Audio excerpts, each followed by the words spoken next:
It's really touchy saying the wrong person because I feel like every time we get with someone, they're a reflection of ourselves at that moment.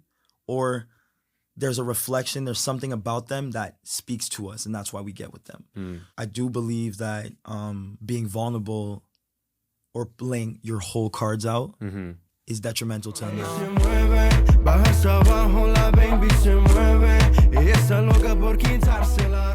What's up? It's your boy Sergio's Talks. And I don't have the two other fellas with me today. Today, I'm going to have a very special guest. Actually, our first guest. Oh, I'm the first one. I haven't had a special guest yet Pop since. the cherry. Let's go. So I'm going to let him introduce himself. I call him by JY, but he goes by Southwest Bully. Southwest Bully. So there you go. Yes. So we are still in the beautiful Studio Les Remarqués. So if you guys want to start your podcast, this is the spot to be at. So I wanted to kick things off straight off the bat. Obviously, you know my brother. Yes. Right? So I kind of know you through him. We've been through high school through a little bit of time. You kind of went through high school I think, in a rougher generation than me. Yeah, we were like the last. You guys were like the last. Breed. Yeah. Like, we would walk in and it'd be eerie, like you would sense the bad blood amongst, either culture or people and stuff like that. Back then it was very cultural. It was like Il Bizarre, Arabs, blacks. The whole thing. Yeah. Yeah. Yeah, there was a lot of, like you said, it was an eerie vibe. It was a lot of tension. Yeah. But we were young. We had something to prove. Yeah. A lot of us came from traumatic backgrounds or dysfunctional homes. So I think from my end, like I'm talking about like the blacks, the Arabs and whatever, we had something to prove. Yeah. But we were the last generation to really go wild, I feel. Yeah. I mean, for myself, I didn't have a sense of needing to worry about that. If anything, it started to mix a lot afterwards. Like when I finished, okay, yeah, there wasn't that much of like segregation. There was still like, the Quebecer whites with themselves. And then everybody else after that, all the other races kind of just mixed together. I was familiar with, your guys' generation and the people after that. There was, certain events even happened, outside of school, right? There was certain, cliques and gangs that were all up in that business. So obviously for the people that don't know, because we're going to segue into that right afterwards, but you're obviously a business owner. Yes. Right? So, you're a business owner coming from a generation that was obviously brought up in a little bit more of a rough circumstances, right? Yeah, but I think that's what made me a business owner. Right. Like, and it hit me with like a ton of bricks during the BLM movement in like 2019, 2020. I came from the streets. I came from selling drugs. I came from, creating that entrepreneurial skill set in the streets, which we don't respect it as that. Right. Because it's seen as, oh my God, that's crime. That's this, that's that. But the guys that are able to create an empire and feed their families or just help out their families through that, like, we don't give them credit because it's illegal, because it's a crime. But if it wasn't for that roughness, I didn't go to John Molson School of Business. I didn't finish high school. I don't even have my Sec 3. Right. So if it wasn't for that type of rough upbringing, I wouldn't have the gym. I wouldn't have the barbershop. I wouldn't have the employees, the independent contractors. So it's like... So I find that interesting because let's say, for example, at the time that you probably graduated when everything was going down, the internet wasn't as big as it was now, right? No, Facebook just started popping off. Right. So like now we have a bunch of like gurus and mentors that we are able to see online, right? So you at that time, right, obviously it's something that you ended up learning, right? So who were necessarily your teachers, even though they might have not have taught you the right way of doing things that we say is not right in society now. But who were kind of like your teachers or your mentors that kind of made you sway one way before taking the more straight corporate route? Yeah. Honestly, it's not like literally names I could say on the mic. Yeah, no, for sure. But it is those people that I grew up with, those people that I was involved with, that I'm still involved with, their family. At the end of the day, they supported my transition. So from being a gangbanger, dope dealer, to wanting to go straight and being like, yo, I'm dropping my flag, I'm not doing this no more. Those are the people that really showed me the way, showed me how to really see a dollar through an opportunity, right? And survive. But probably, yes. And even today in the corporate world, I think it's way more savage than what it was in the streets. The way people really like, they'll go behind your back, or like they'll look out for themselves before whoever, or the lack of honesty in business. So it was something I was battling with a lot. But so you think there's less loyalty now than there was? Oh, horrible, bro. It's horrible. But I get it now. As I grow older, I get it that everybody is out for themselves. Yeah. Which is normal. You got to do what's best for you, right? Even as a business owner, some decisions I make that people are like, you'll go around the city and I know a lot of people talk bad about me because I'm like, and it makes me think of one of your podcasts. You say when you break up, it's like, I never agreed to being less than girlfriend and boyfriend. Yeah. So it's the same thing in business. If you are on my team, I want you to win, to eat at my table. But the minute you cross me, I don't want to see you starve, but you're not eating at my table no more. So I will cut people off very like cold turkey and very in a harsh manner. But it's way more savage. It lacks loyalty a lot. For sure. I mean? And I think also as a business owner too, obviously being an entrepreneur, everything starts with an idea and a vision. 100%. And not everybody is able to see that same vision that you have, right? So how do you go about trying to project that vision that you want for your business and having other people understand and see that vision too? Because it's hard, It is, it's very hard, but at the same time, you have to have a mindset where it's like, you bet on yourself. So no matter, like, let's say you're on my team and if you don't see the vision, well, that's your loss in the long run. Whoever can see it will see it. Whoever gravitates towards you, the law of attraction, that's what's going to be popping. But if you don't see it, I can't force you to see it. You understand? I can't show you exactly what it is. I just trust myself so much that I know that every step I take in business and every L or every dub I get, I know where I'm going. So I know I'm going to attract the right people. I've seen my team, like if you look at Bully by Nature, when it started in 2014 and what it is today in 2023, it's not the same people. The only person that's still there from the get-go, when I opened up the first gym in 2017, which wasn't even a Bully by Nature gym, is Kadeem. So that's a light-skinned dreadhead that's always with me. He's like my younger brother. He's the only one that stuck through the whole thing. Process, yeah. But bro, I think I had over 30 people under me, and it's not the same people. There's only one out of all those people. Stayed. Yeah. So how do you transition now from being the sole owner, the sole head of the gym to now having a team of 30 people? Like, what's that like? Because I mean, let's say if I were to ask, JY back in 2014, if you ever saw yourself, having a group of 30 people that you could run. Oh, I knew that. You knew they were going to have that? Yeah. Like, even now, we're talking, I just survived the pandemic. Right. I'm going to be filthy rich. My kids are going to be in the best schools. Right. They're going to have the best. They won't go through what I went through. Right now, if I talk to you about my financial situation or what I'm cleaning up, the mess in business and losing 3 years of business, it's like, you'd be like, yo, you're crazy, bro. How are you going to get there? Right. But I trust, like I said, I bet on myself. So even in 2014, I knew I was going to always have a team of people. Right. I knew I was going to make it in the States as a trainer. All these things. So it's like, it's faith. Right. It's like Nipsey Hussle says, you can't run this marathon if you don't have faith.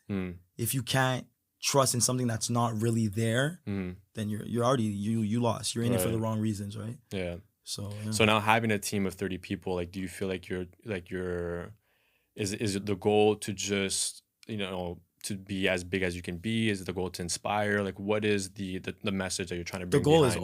is always to inspire. Yeah. It will never change. Right. And that's why I keep it very transparent. Like, even when I went to Miami, people didn't think I was coming back and I had to come back. So it's like, some people, their ego would be hit. Me, I'm like, okay, that's just a bump in the road. I'm going to make it back. Right. I'm already planning on going to LA and trying to make connections down there. So, it's the way of the world is to make those connects. Yeah. So I don't know. It is what it is, honestly. Yeah. And just going back to obviously I've never seen the side of gangbang or anything like that, but in my mind, I've always had like a fascination for the head honchos, the Al Capones, right? Yeah. The El Chapos and stuff like that. And if anything, when I was looking at them and hearing and doing my research on them, I'm like, man, these guys are running businesses. In my mind, it's organizations. Yeah. Bro. And whenever somebody would talk to me about, like, how do I start a business or stuff like that, and what should it do? I feel like some people are so very vanilla, very passive. They're not they don't have the aggression behind it. And the one thing I typically tell people is I always tell them to run your business as if you were a drug dealer. 100%. It's the best advice. It's literally the best advice. And not everybody understands what I mean, because not everybody has, and myself included, like, I've never had to tap into that mindset, but just by looking at these other people and what they had to do and to the extremes that they went and getting connections and finding loopholes and just doing whatever it took to get the money on the table. That's a different mindset that I feel that people need to have that defines an entrepreneur versus a successful entrepreneur. Well, like you said, you never really thought about what is that asset that they have, that quality or that mental fortitude that they have. They risk it all. Right. Like, when you think about it, like, I got homies that every day, they got beautiful children, they got a big family and everything. But to them, it's like, if I take 3 years in the pen or 5 years or 6 years in the pen, at least my kid's in a private school. His mom's not struggling. Right. They got everything. So they risk it all and they think about the future. Like, okay, I won't see my children, but they accept that. If they take that bid, they're not ratting and like trying to find a plea deal or whatever. They're just like, they put it all on the field. They risk it all. Yeah. And in business, even if you're corporate or in the streets, you have to risk it all if you want to be successful. So I've risked it all, bro. Like, well, that's why I think it's important too, that I think it's very important the kind of leader that you are too, right? Because I feel like there are leaders where you care a lot about the people and the community that you build, but I feel like there are leaders that also just care about the business itself. Where in that case, it's more so they already have a backup plan that if the business goes under, everybody else is gonna suffer but them. Yeah, I don't know what the fuck I'm gonna do. You know, I gotta be honest. That's deep because it's like it's always putting the people first. And also I'm the type, I run my business like one of my boys. He comes to the gym. He says, "Yo, you're already in real estate." Because I don't really have employees. I never believed in that. Even though some of the people that are in business with me are like, "Yo, you should put them on contract and put them on contract as an employee." I have independent contractors. I want everybody around me to be bosses. So as much as they're elevating in their business, it helps me elevate in mine. Right. So I'm looking for partnerships. So at the same time, it's like, but when you do that, you give that opportunity because a boss will keep you under his spell, will keep you under him. A leader is like, okay, you know what? You run the salon, you pay me rent as if you're living in my condo or whatever. And in a year, you make enough money to open up your own salon. And I have to be okay with that. I don't have a backup plan. I just, once again, bet on myself. And I know like whenever she leaves or whenever he leaves, all right, I'll figure it out when that happens. Yeah. You know what I mean? So leaders tend to be enablers. Like you enable them to be able to make their own. 100%. And like, to stand out from the rest of the crowd. 100%. I have so many trainers that were on my team that now own their own gyms and are doing amazing. You know what I mean? And I knew that was going to happen. Yeah. I don't want to ever be salty about it. It's like, yo, this is what needed to happen. I want you to be a boss too. You know what I mean? So, but am I dying? I'm thriving. You know what I mean? So at the end of the day, a lot of people, it's like, there's not enough introspection. There's a lot of bosses or leaders that are fucking insecure. I can swear, right? Yeah, absolutely. They're super insecure. You know what I mean? Yeah. So when you're insecure, you want to keep. It's like when you're in that relationship and you're trying to make that girl believe that she's nothing without you. Well, come on, Brody. Like, you know what I mean? Same thing in business. I'm not going to make these people think that they can't. A lot of people, I'm like, yo, listen, you want to keep fucking around? You can make it without me. Right. I could bet on you, but just know I'll do good too. So it's like, pick a lane. Yeah. You want to ride till the wheels fall off, or you want to lay down, do your thing. You know what I mean? So you're good with or without them. Yeah. So what would you say is the thing that, because, you know, I think there's a lot of people that aspire to be business owners, a lot of people that aspire to be personal trainers, right? What is it behind, like, where did Bully by Nature first come to be originally? Like, where did that like stem from? You know, like why fitness? And why fitness? Yeah. Because fitness is all I knew after selling dope and just, you know, doing what I was doing in the streets. Right. It was also a way where everything was at peace. I grew up with a lot of anger issues, like severe anger issues that got me into the worst places ever. And it was my only outlet that wouldn't get me in trouble. And that just benefited me. I got super jacked. I felt better about myself. I was more confident with women. And it always felt like home. So fitness was always, after the streets, it was like, and even when I was in the streets, I didn't want to be in the streets. I had no choice. It was it was a survival mode. I got kicked out at the age of 16. So not being the student type, not being the guy that could take orders from a boss, I needed to do my own thing. So it only made sense. But I chose fitness, because it was a safe house and it made me feel good. And Bully by Nature came up because as I was in the streets and I was putting on that weight, I'm short, I'm like 5'9", I'm stocky. So it's like the dudes would call me a pit bull. And then after that, it never really did anything to me. But I was like, all right, yeah, I'm a pit bull, whatever. I had a few pit bulls growing up. I always loved that breed. Right. But then when you really think about it, when I caught my case and I changed my life, I started working at Mansfield Athletic Club in 2000. I think I started in 2014. Which Mansfield is super bougie. Yeah, that was about West Island, like stay-at-home moms pulling up in their husbands' R8s and just chilling there, not even working out, just shooting the shit. It was like the housewives of the West Island, basically.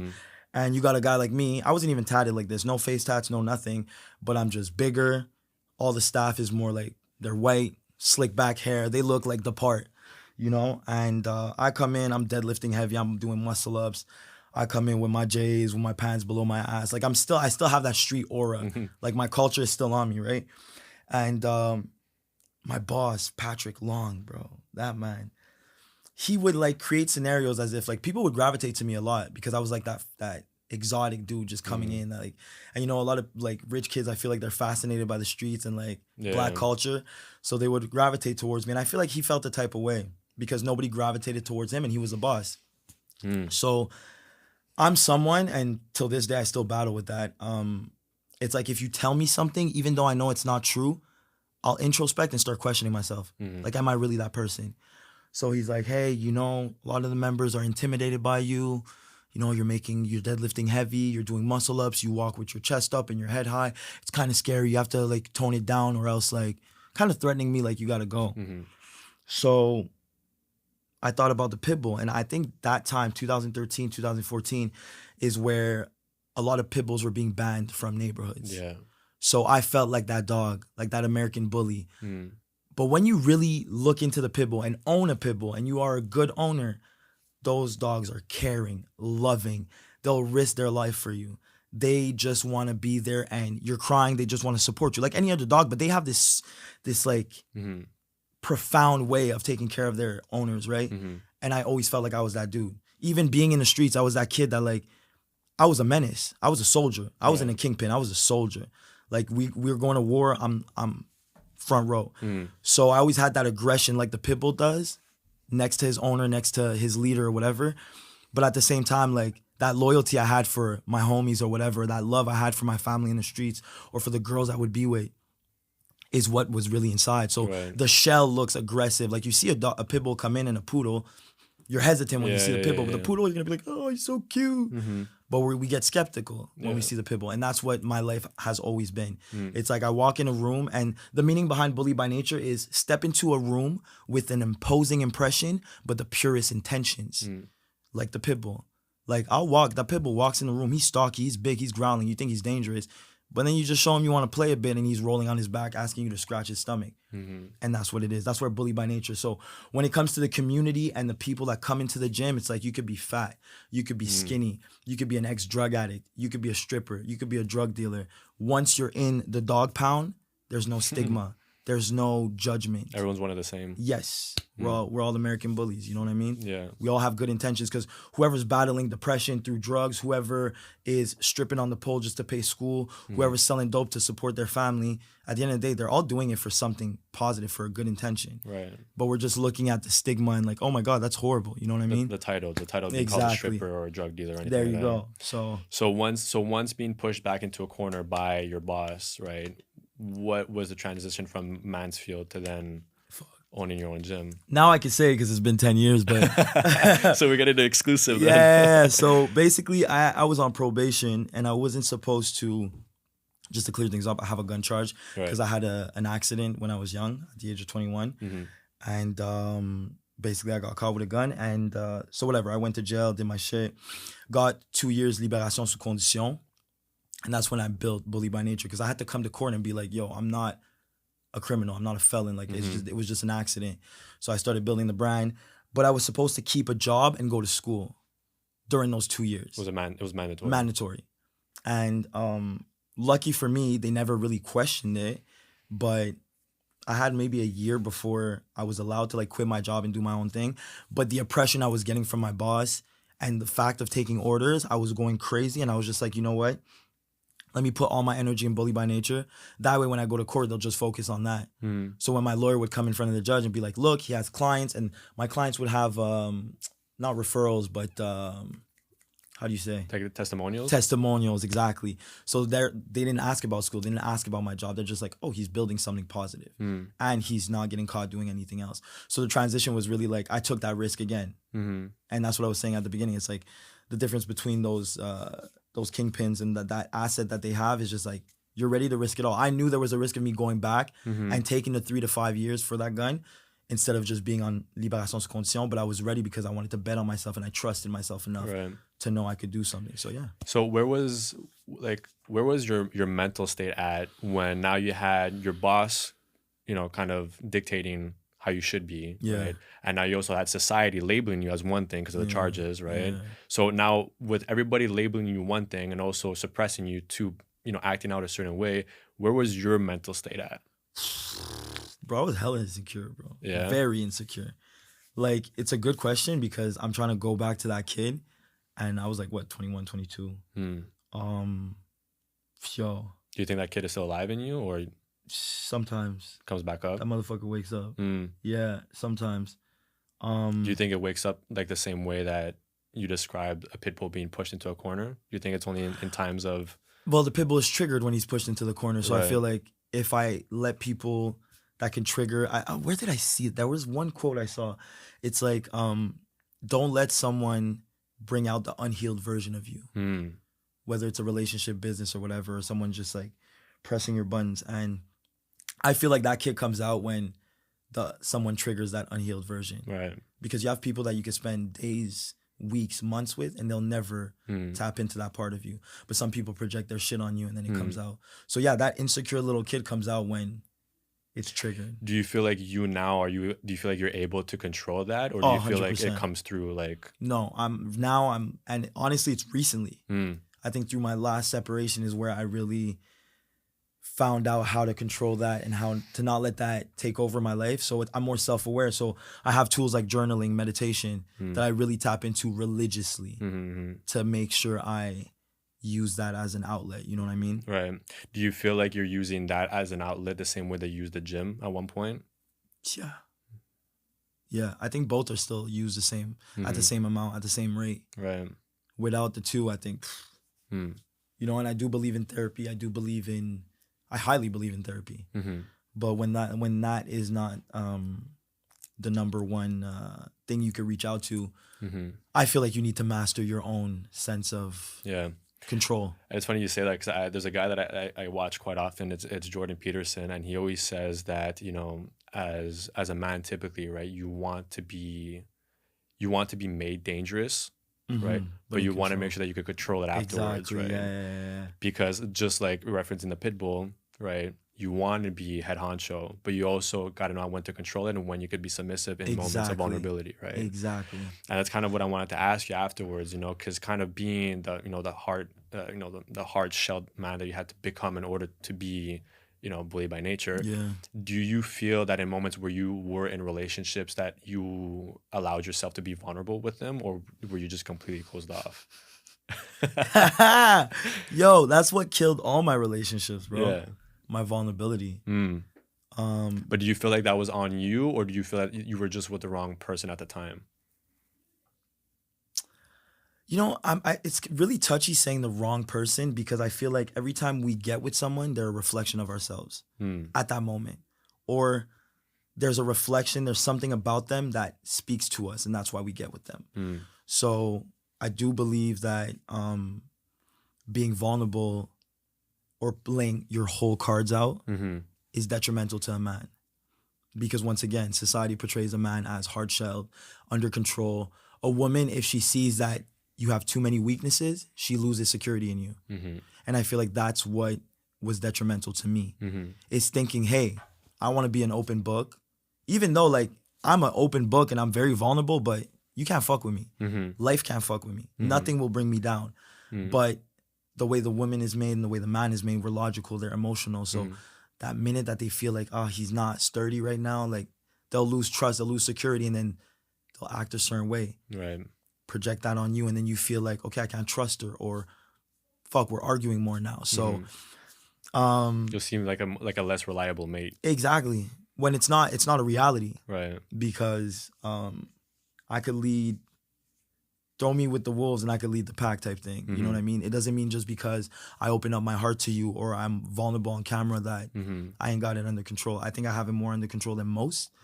But it's human nature, right? Yeah. You know, so do you think, because, you know, there is like a movement going around where obviously women are saying that, are praising a man to be vulnerable and stuff like that, right? Do you think that they're just saying that because they're trying to be, you know, correct by society and that's the right thing to say? Or do you feel like there's levels of vulnerability and men just take it to the grand extreme where, let's say, for example, you know, in the way that I see it, that I think it might be a healthy way. If I take the literal form of what women are saying, that they want men to be vulnerable, I think it's more so like if you're having a bad day, you could say it, right? Not bitch about it. You could say it. You could say I'm having a bad day, right? You could still introspect it and deal with it on your own behalf, right? So I think by just letting them know, because maybe you might be acting a certain way, so you just gotta be like, look, I'm going through some shit, but like I'm gonna take care of it. Where I think that when women are saying like open up and be vulnerable, I think that some men take the literal term and then they just start completely dumping the same way that they see females dump their problems or their thought process on men, right? Yeah. And we're kind of there for that, right? We're there to console, we're there to listen, we're there to hear the rants. But they don't have those tools like that. But they don't have the same reciprocity that we do, right? But see, and that's where I can't say that, hey, me just telling you I had a bad day and I'm gonna handle it, that's not vulnerability. Right. That's me, once again, I have to be tough and just thug it out and just be a man about it. So it's like, if I don't have my men of circles, if I don't have the barbershop, if I don't have that best friend that I could vent to him and let him know what's going on and cry if I need to, then suicide rate is going up. Like right now, if you think about it, last time I checked, because I'm very involved in men's mental health, I think it was 2019, 2021, suicide, the percentage of men that are killing themselves, 76%. The rest is women. 76% of men are taking their lives. Yeah. Look at alcoholism. Look at drug abuse. Look at when you look at homeless people. How many homeless women you see when you go downtown? It's mostly men. So there's an issue, because ideally it would be fun if the same way men need to be more, how can I say, empathetic in a sense and compassionate, and listen to their women and listen to them complain and not take it as an attack or something like a burden. Women need to develop that tool too, because they're losing their men to suicide, to drug abuse, to alcoholism, to homelessness. So it's like, I don't believe, like, just to correct you, saying like, oh, yo, I had a bad day, but I'm gonna handle it. That's not being vulnerable. That's just being what we're conditioned to be, which is why I think like it is the right way to be with a woman. I think dumping all your shit, for me, my experience, fucked me over. Because I come from a troubled home, so it's like things would trigger in the relationship. I'm like, yo, my mom, my dad did that. No. And it's like, yo, I'm not your punching bag, fam. Like, calm down. But if you're able to be, and this is what I'm understanding now, especially with my last relationship, is that, you know what? I own a barbershop. I make sure that when the men are there, they could open up, they could talk.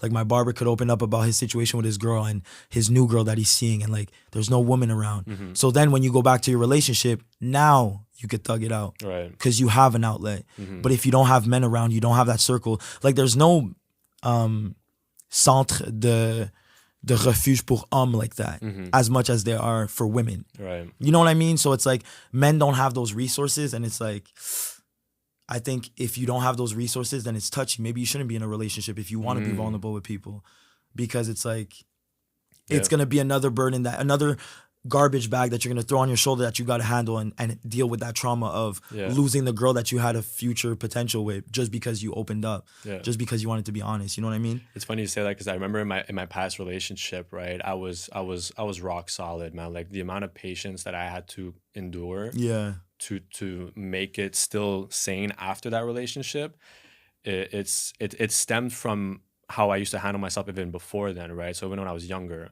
so I had my brother, I had my sister, right? It's my half sister, so that means my mom had her first child, which was my sister. My dad had his first child, that was my brother. So I was their second for both, right? Okay. So for me, it seemed, I'm not saying that this is how they raised me, but for me growing up, it always seemed that my mom had my sister, prized possession. My dad had my brother, prized possession, and I was kind of like the black sheep, right? So that's crazy. I didn't fully go into like a dark path, but there was definitely moments where, I was carjacking, I was robbing from people's homes and stuff like that. You know? But I look back, and I had a family that at the time was together. They ended up divorcing later. But like, I had a family, I had a roof over my head. You know, I had the resources to be something great, and I was just trying to prove something to myself. It was like a cry for help. you know? Yeah, you needed that. You needed that validation because you didn't get it through. Yeah, 1,000%. So through that, just to say kind of like you mentioned, I had to do a lot of introspecting. I had to keep a lot of shit to myself, because now when that was happening and the cops were bringing me home, where I was getting detention or being kicked out of school, it was always like, why can't you be more like your brother? Why can't you be more like your sister? Horrible, bro. Right? So it was kind of like that philosophy that kind of made me close off from the world, just deal with my shit like that. And throughout my relationships was the same thing. If ever I was feeling some type of way, I would shut the fuck up, because my burdens are not your burdens. It's how I would see it. That's unhealthy as fuck. Well, I mean, that's what I've been told. But to this day, listen, it got me to where I'm at right now. 100%, yeah. But there's a lot of things that got me, the transparency. See, in my relationships, they don't work. But in my business and in my world, they work. I'm thriving. You know what I mean? Yeah. People love me for that. Like, you already knew you could ask me anything tonight because of that.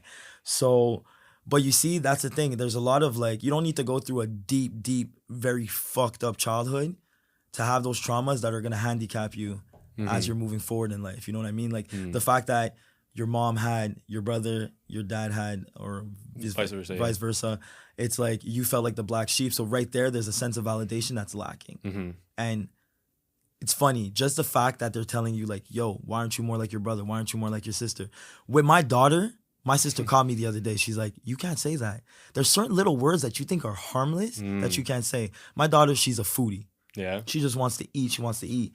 So I give her yogurt. She's like, Papa, I want another one. I'm like, Summer, you can't have everything you want. But saying those words will program their subconscious mind, and she'll move in life thinking, fuck, I won't get that job as a lawyer. But she doesn't realize it's when daddy said you can't have everything you want. You understand what I mean? So it's crazy how little, like right when you said that, I was like, damn, that for sure fucked you up. Because it's like the power of your words are very strong, right? Yeah. And yeah, that's basically it, man. But I think it's also because it's coming from somebody that you're seeing as like a figure of authority. So that's like your hero at the beginning. And you know and for me too, like people were telling me that even in school. But at a certain point, like you had heard it so much, you're just like yeah, I know I'm not like my brother and my sister, you know. Like, but subconsciously it plays. Yeah, for sure. I think that's the thing too. It's like a lot of people, they're not aware of their subconscious like programming. And nobody looks into reprogramming their mind with whether it's affirmations or listening to something while you're going to sleep. So a lot of people navigate in life, and I was guilty of doing that. I was navigating in life where I felt like, yo, everyone's against me. Everyone's fucked up. Like I'm not the fucked up one. Yeah. But then when you introspect, you realize like, fuck, I was programmed a certain way. I didn't decide to be aware of it, and I projected my shit on everyone. 1,000%. You know what I mean? So I think... yeah, that's always typically how I handle, because I do like one-on-one sessions with clients. Oh, dope. As like a life coach. I call myself a life coach. I never put the title on myself. I was just being me, helping out other people. And they called you. And they called me. They slammed the title. And that's what it is. You know? People, you are whatever people think you are. Yeah, absolutely. And if that's how you felt that I was to you, then so be it. If me to you, I'm your older brother, then that's what I'll be. That's what it is. You know. Yeah. And the way that I always do it is that, you know, I'll rarely tell someone what to do. I'll never be like, you should do this. This is the plan. You know, this is the plan, and just, you know, follow it through. The way I go about it is always just asking back the questions, right? I'm allowing the person to introspect out loud. So, because my thing is that when you go through life, you could either be the victim or you could be the victor. You could either succumb to what life is happening to you, and you could be like, you know, this is only happening to me, and clearly I'm the only person in the world amongst 8 billion people, right? Or you could realize that there's other 8 billion people in the world, and if something's happening to you, there's most likely something happening to someone else, right? Yeah. So my philosophy is always to just make people understand that like this is not happening to you, that you have the means to do whatever it takes to get out of whatever shithole you're in, you know? Yeah. But the way that you perfectly mentioned it is that people aren't aware of how their subconscious works. People kind of just go day to day, waking up, going to work, coming back, eating, sleeping, and it repeats itself, right? And what me and the other guys like to call them, we like to call them NPCs, right? They're just NPCs. They're computer. They're just AI. They just go through life, right? Always repeating the same thing, and their purpose in life is just a figure. It's just a number. They don't stand out from the crowd, you know? Because I mean, if you think about it, there's a reason why there's only 1% to 2% of the people that run the world. Well, the number is most likely even smaller than that. But you know, there's a reason why is because we're indoctrinated. We're dictated to be a certain way to fit the norms. It's crazy, you know. But then when you have people like me and you or other people that enable Well, all of a sudden, hopefully at one point in time, then, that 1 to 2% might, grow to, 5% or 10%. They always find a way to shut that shit down. Always. Bro. Social media is the number one. Yeah. Social media, I see it all the time. It's like, you don't even know it. Your thoughts don't even belong to you no more. At all. That's why, like, if you don't know how to turn that shit off and just really, like, there's one thing that's funny. It's like, speaking of subconscious mind and people's thoughts, have you ever realized that people that never want to shut off, they need to fill that void when it's quiet? If you're sitting in a room with someone, like, you need to, it's like, bro, are you good? Are you afraid of your own thoughts? Are you afraid of being inside with yourself? So one thing I love to practice is, like, no music in the car. Like, if I'm sitting with someone, it's like, yo, I'm not going to talk. Don't take it personal. Like, we're not talking right now. Like, just, no, I don't even have a TV in my crib. Got that shit out of the house, because it's like, I need to be able to be in control of my thoughts, because everything is controlled by an outer source, right? Absolutely. Everybody's outsourcing all the time, And it's funny you say that, because my routine is as such, right? I'll wake up in the morning. I won't touch my phone for the first 30 minutes. If I could go longer than 30 minutes, then so be it, right? I'll do my daily, my morning affirmations. I'll go take a cold shower. I'll do a whole bunch of things before I even go and look at my phone in the morning. Because the minute I see a negative text or a bad email, whatever, it's going to knock me off. Trust right? me. But if I go through my affirmations and I did my cold showers and I did everything else before, I'm already unbeatable in the morning, Straight up. And I try to do the same routine when going to bed. I try to, to go back, figuring out what I accomplished throughout the day, trying to see what I can do for the next day, so that when I wake up in the morning, I'm already motivated. And the last thought that I have before going to bed is feeling accomplished and ready for tomorrow. So I try to keep that vicious cycle always going. And it's hard sometimes. Always. I never, I don't wake up wanting to do these things. I do it because I have to. Yeah. If I want to be at a certain place in 2, 3, 4, 5 years time, you have no choice. I have to go through that. And I was not the most disciplined person before. Trust me. So my shit was like all over the place. Like, it was bad. I'm fighting with that. The whole, like, no phone. Like, right away I want to handle business. I have to send this email. I got to answer this text. I got to check who's in the class today. Okay, what do I have? And then it's like, fuck. Yeah. And recently I've been failing every morning. I'm like, come on. I still do my meditation. I still do my journaling. But it's like, I'll grab my phone. Boom. And then I'm scrolling. I'm like, fuck, bro. It's been a battle, man. Yeah. But you know what that is to me, though, is always trying to remember back. The way that I see it is always trying to remember back where home is, right? So it's always like you could be in a certain place, but you always have to remember to come back. You could go off track a bit. You could go on vacation every now and then, but you always have to come back to the root of what you're trying to accomplish, right? Yeah. So the thing is that life is not linear.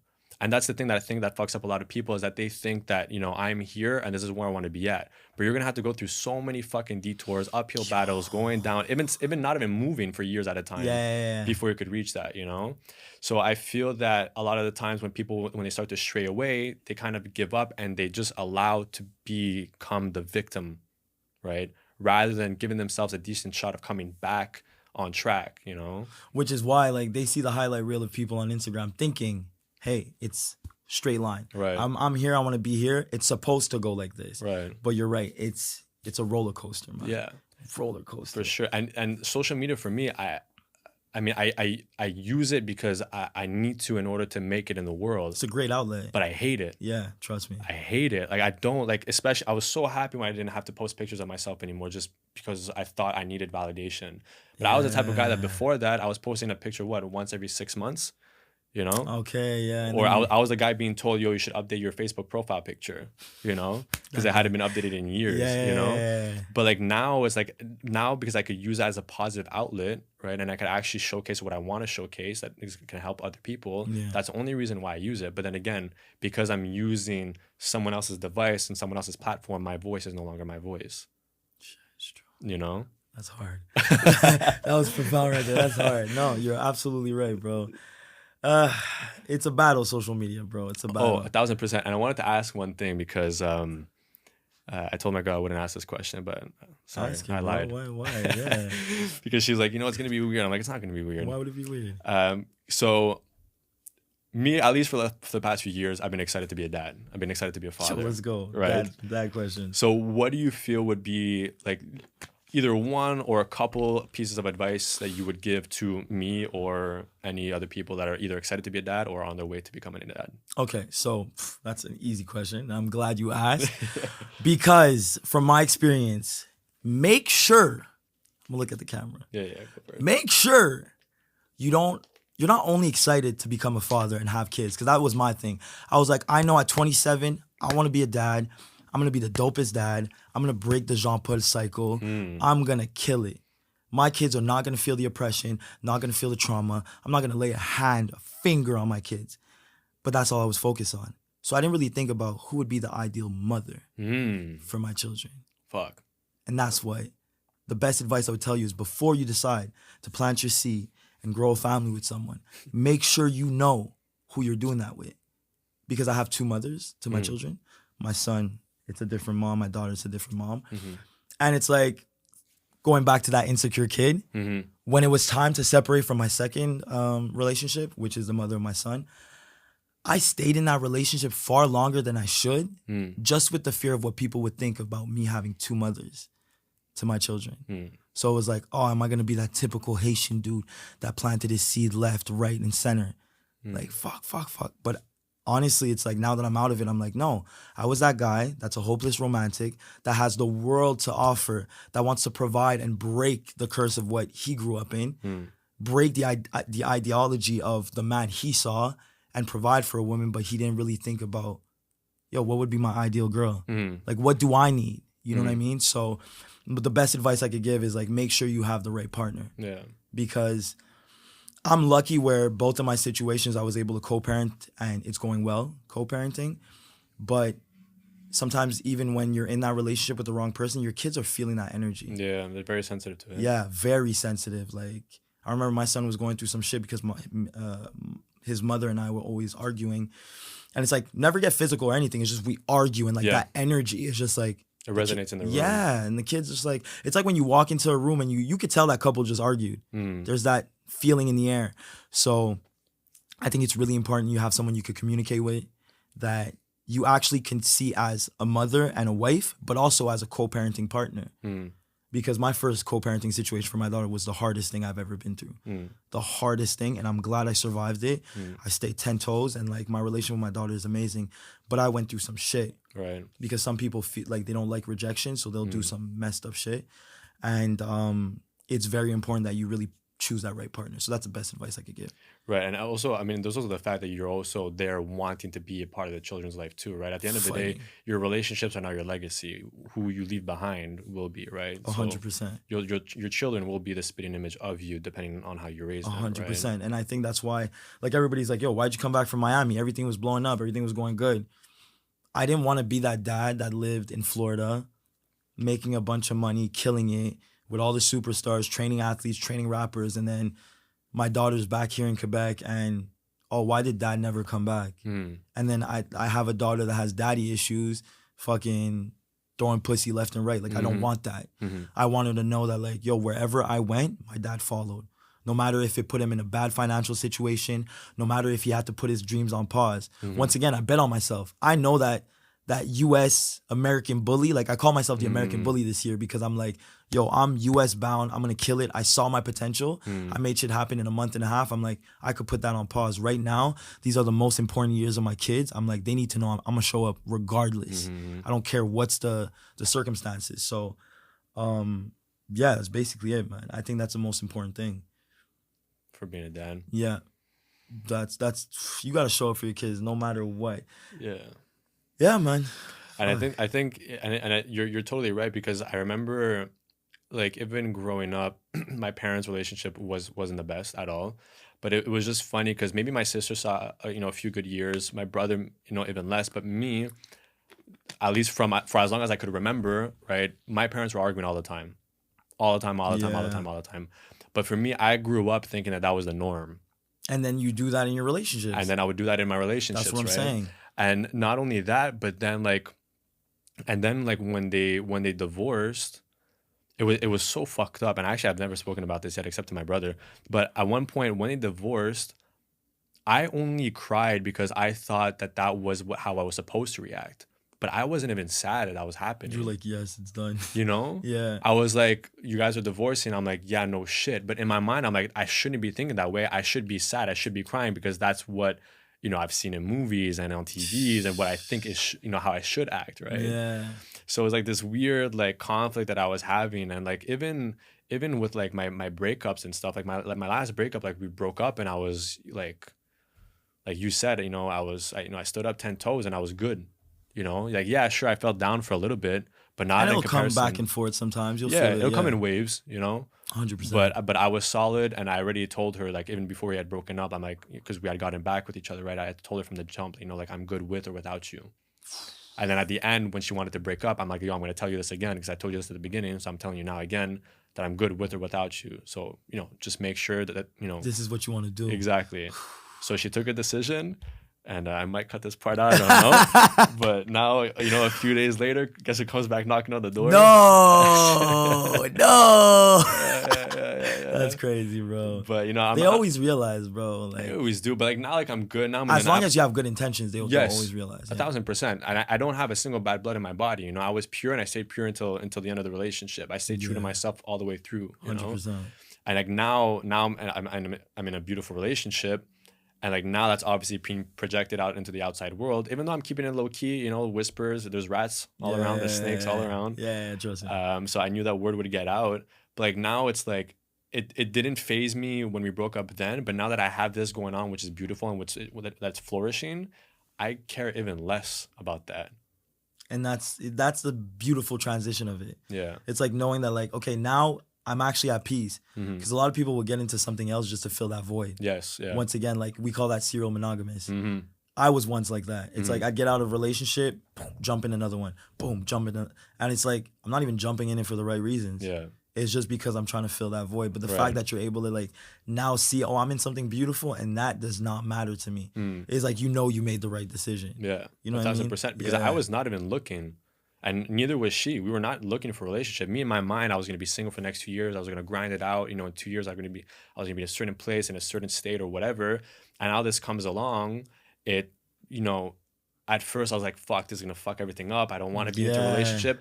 But at least for now, from what I'm seeing, is that with this type of person that I'm choosing to be with, we're actually sharing the same path now. So it's like, I'm not going off course. If anything, I'm staying on course. I'm just having a partner on with me. And she's motivating you every time. And she's motivating you every time. And God forbid, if ever we don't make it out of it, I'm still on my path. I never differed. I just had somebody come on board. My train is still going. That's why you need someone that's on the same page. But it took time though. I'm 26, pushing 27. Oh shit. You know, so it took me years to even find someone that was remotely like me. I think that's the hardest thing for me. Yeah. Is that all my the two last relationships where I had children, it's like both individuals were not as ambitious or as driven as I am. So it's like I was the extremist. Yeah. Oh, you're waking up at 4 a.m. You're doing this. You're doing that. Oh, you put business before everything. It's like, no, I'm trying to be retired by 35. Like, I don't want to be working. I want to spend time with my family. There's certain things I need to do. But then when someone's not on that same page or doesn't have the same qualities, it's like they'll project like, yo, you're a weirdo. You're doing the wrong thing. It's hard to see eye to eye. You know, and then I slow down my grind. Stop posting. Stop doing my podcast. Stop doing this. Stop doing that. And then after, it's just to make them comfortable. And then when you get out the relationship, you're like, fuck. I missed so many laps and I got to warm up again and start running. You know what I mean? Yeah. So the fact that you find someone that's really like same lane, that's amazing, bro. Well, it's same lane, but also it's a promise that I had made to myself to also never stop whatever I wanted to pursue. You know, I had a plan that I set out to do, you know, and there was no one that was going to stop me doing it. Not my ex, not a future potential partner, not a family member, no one, you know? So had I met this girl, let's say, for example, even if we would have clicked on a personality level, if she would have, even by an inch, strayed me away from what I wanted to achieve, I would have dropped her. I would have had to drop her because I made a promise to myself. And if I can't keep my word to myself, then who am I? But even if, let's say you're already too deep, because a lot of people get too deep and then after it's like, I would agree, but I'm someone who, just to even be interested in you or to think that there's good in you, like you had to have proven to me a lot, you know, because I'm very cold. Okay. When like before even allowing somebody even have a glimpse in my world, like I'm very cold. Like I have no problem getting to know them, you know, being interested in them and getting to know them. But to let you in into my side of the world, I'm very, very like I'm cut off. Like you got a screening process and everything. Yeah, you know. Yeah, so if you're able to make a crack in the seam and you're able to take things off brick by brick and you're actually able to sneak a way in, then that's when I know that there's potential, and that's when I might be willing to kind of hear you out, you know. But I'm very quick at filtering out, like, this person is straight, this person's not straight, this person's gonna fuck me over, this person's here for the money, this person's here for that, because characteristics amongst humans, you know, it's repetitive. Yeah. You know. So the minute Those that are they gems, I needed that. I needed that, bro.